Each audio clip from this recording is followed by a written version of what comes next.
13 વર્ષ બાદ ઉજવાશે આંતરરાષ્ટ્રીય સહકારિતા વર્ષ 2025નું વર્ષ આંતરરાષ્ટ્રીય સહકારિતા વર્ષ તરીકે ઉજવાશે।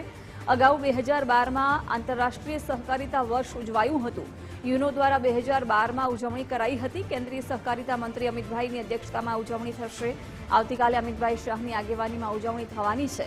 દેશમાં 8 લાખથી વધુ સહકારી સંસ્થા જોડાયેલી છે અને સમગ્ર દેશમાં 30 કરોડ વધુ સભાપદો છે। ગુજરાતમાં 89,000થી વધુ સહકારી સંસ્થા જોડાયેલી છે। 1 કરોડ 70 લાખ જેટલા સભાપદો ગુજરાતમાં છે।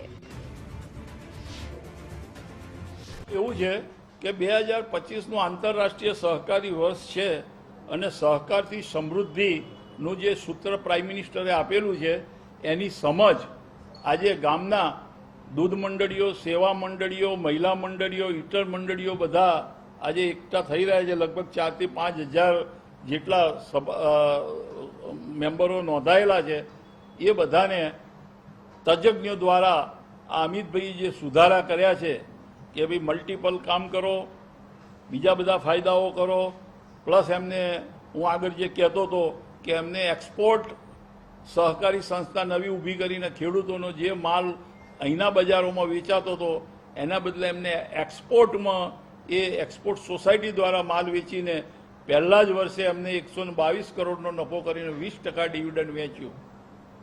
એટલે આ બધી સંસ્થાઓ જે અર્વાચીન પ્રવાહોમાં જે સુધારા થયા એની સમજ બધાને મળે અને એ સમજનો લાભ ગામના ખેડૂતો, ગામની મંડળીઓ સુધી પહોંચે અને સહકારથી સમૃદ્ધિનું જે સૂત્ર છે એના દ્વારા લોકોનું આર્થિક ઉપાર્જન થાય એની સમજ આપવા માટે અમે આ કાર્યક્રમ કર્યો છે। ગુજરાત રાજ્ય સહકારી સંઘના અધ્યક્ષનું મોટું નિવેદન। રાજ્યમાં ખાતરની અછત હોવાનો સ્વીકાર કર્યો। રાજ્યમાં ખાતરની અછત હોવાનું ઘનશ્યામ અમીને જણાવ્યું। કહ્યું કે માંગ પ્રમાણે ઉત્પાદન ઓછું છે। પહેલા ખેડૂતો 40 કિલો ખાતરનો ઉપયોગ કરતા હતા, હવે ખેડૂત દીઠ 70 કિલો યુરિયા ખાતરની માંગ છે।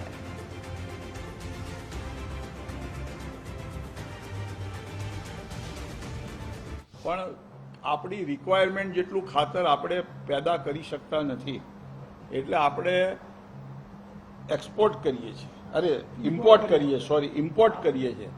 હવે ઇમ્પોર્ટ ખાતરમાં વહેલું મોડું થાય, આવવાની તકલીફ પડે એટલે ઘણી વખતે કેટલોક સ્ટોક ઓછો આવ્યો હોય તો એના કારણે બૂમ પડે છે, પણ એ ટેમ્પરરી હોય છે। તમે એ જ મહિના પછી જુઓ તો પાછા ત્યાં ખાતર, હું પોતે પણ મારા ત્યાં પણ ખાતરના 4 મોટા ગોડાઉનો છે, પણ આવે તો 3 ટક એક સાથે આવી જાય।